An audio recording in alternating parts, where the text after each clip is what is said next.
W tym odcinku czeskiej serii Niskopodłogowca dowiecie się, czy tramwaj zmieści się pod budynkiem, czy przegubowe trolejbusy istnieją naprawdę, jak pogodzić w jednym mieście sieć tramwajową, trolejbusową i autobusową oraz co wspólnego z Ostrawą ma Usain Bolt.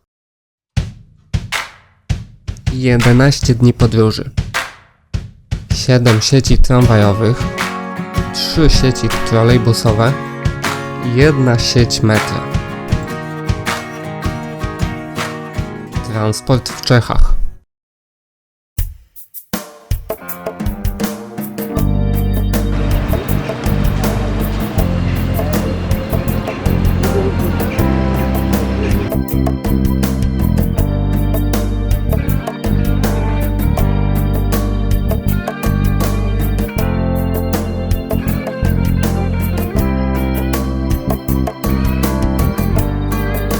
Znajdujemy się w 300-tysięcznej Ostrawie, trzecim co do liczby mieszkańców mieście Republiki Czeskiej.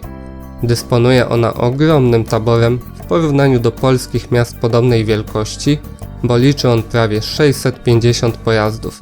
Ostrawa jest również trzecia w Czechach pod względem długości torowisk tramwajowych, których jest tu prawie 66 km.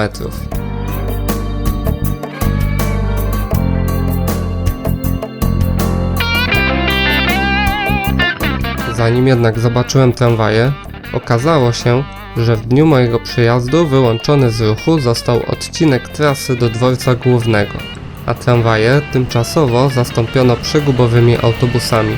Jednak już od następnego poranka dźwięk silników spalinowych zastąpiony został dźwiękami elektrycznych tramwajów. Cały czas rejon dworca obsługiwały też trolejbusy.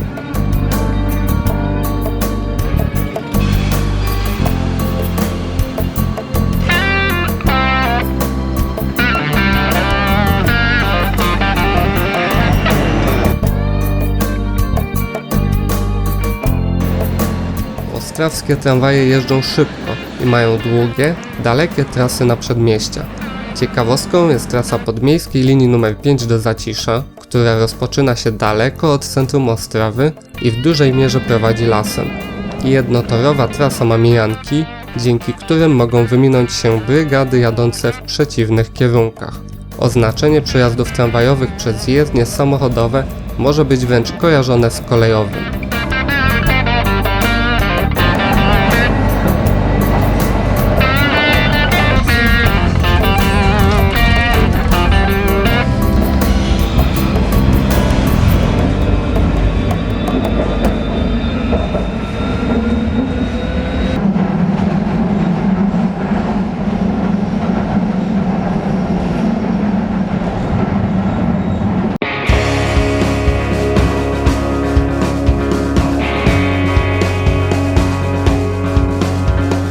Tramwaje poruszają się tu po znanym w Polsce torze o prześwicie 1435 mm, zwanym torem normalnym. Niektóre trasy tramwajów krzyżują się w 2 poziomach. Wagony przejeżdżają też pod budynkiem mieszkalnym w pobliżu hali sportowo-widowiskowej ČEZ Arena.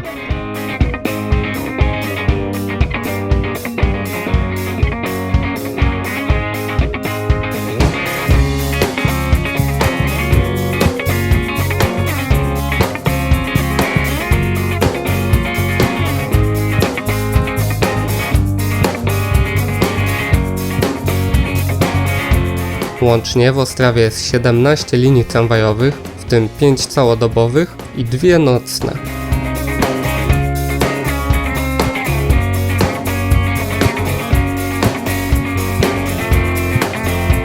Tabor tramwajowy liczy prawie 290 wagonów. Wśród nich najstarsze są Tatry, a najmłodsze pojazdy serii Vario produkowane przez grupę Alianci TW Team. Oprócz nich spotkamy też tramwaje firm Skoda i Inekon. Wagony kursują pojedynczo lub zestawiane są w składy dwuwagonowe, a część tramwajów jest przegubowych. Zarówno pierwsze, jak i drugie potrafią mieć niskopodłogową część przestrzeni pasażerskiej. Żaden z nich nie jest jednak w 100% niskopodłogowy. Warto też dodać, że wszystkie te tramwaje wyprodukowali czescy producenci.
Prowadzone w centrum prace torowe wymusiły ruch wahadłowy tramwajów po jednym torze.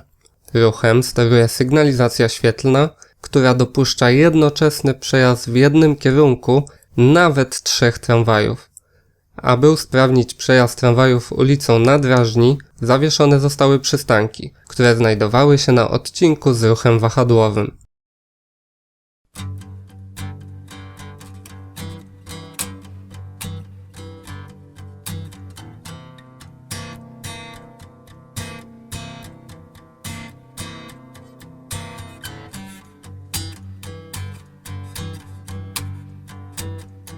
Sieć trolejbusowa jest o ponad połowę krótsza od tramwajowej, a liczy prawie 30 km długości. Pozwoliło to uruchomić 8 linii dziennych oraz 3 nocne. Najwięcej linii kończy trasę pod dworcem głównym, do którego dojeżdża jezdnią wspólnie dzieloną z tramwajami. Poza tym odcinkiem trolejbusy kursują w centrum ciągami równoległymi względem tramwajów i głównie obsługują centrum oraz północno-wschodnią część miasta, pokonując m.in. znaczne wzniesienie przy stadionie piłkarskim Bazali. Tabor ostrawskiego przewoźnika liczy ponad 60 trolejbusów.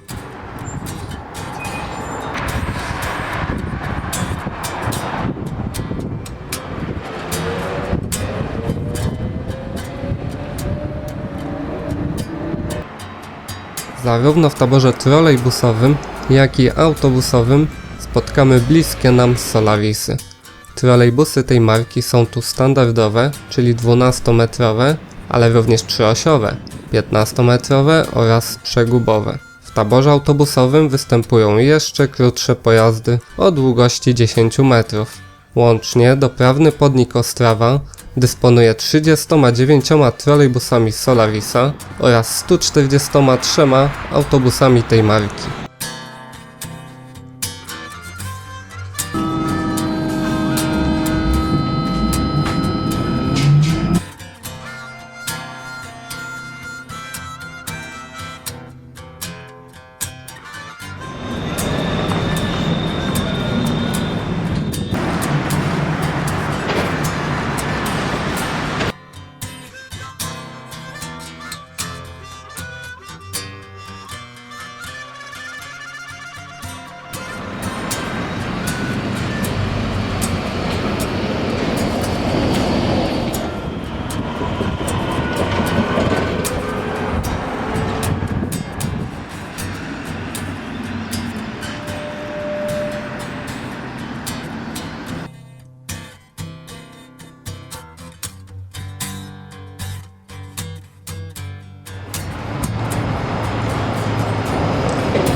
Park trolejbusowy to jednak nie tylko Solarisy.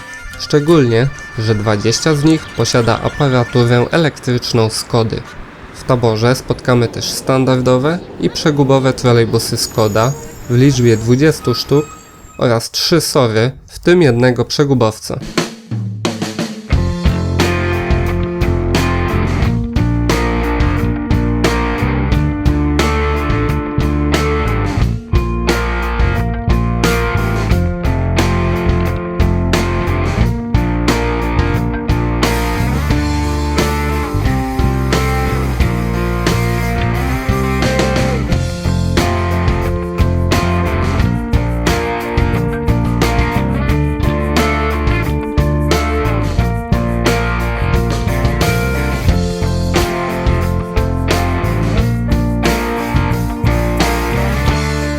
Ostrawę w ruchu warto podziwiać ze zlokalizowanej w dzielnicy Witkowice Bolt Tower. Jest to wieża zaadaptowana na nieczynnym wielkim piecu, który niegdyś wytwarzał surówkę żelaza. Obszar kopalni i huty stał się atrakcją turystyczną, a na szczycie wieży podpisał się w maju 2015 roku sprinter Usain Bolt. Obszar Witkowic obsługują tramwaje i autobusy.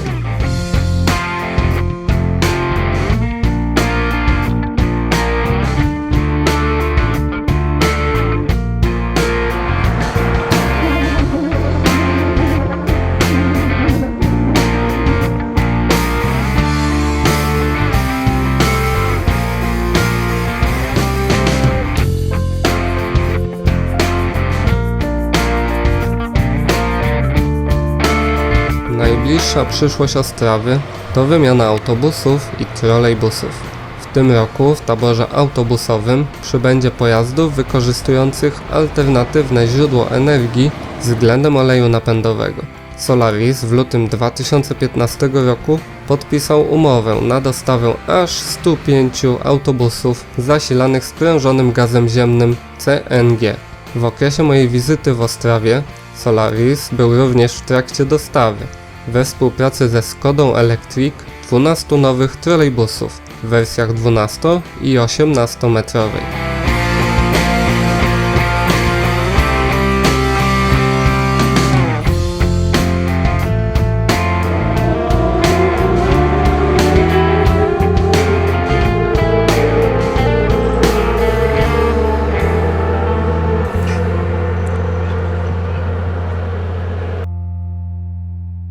W następnym odcinku poznamy typowo miejski tramwaj w 100-tysięcznym Ołomuńcu.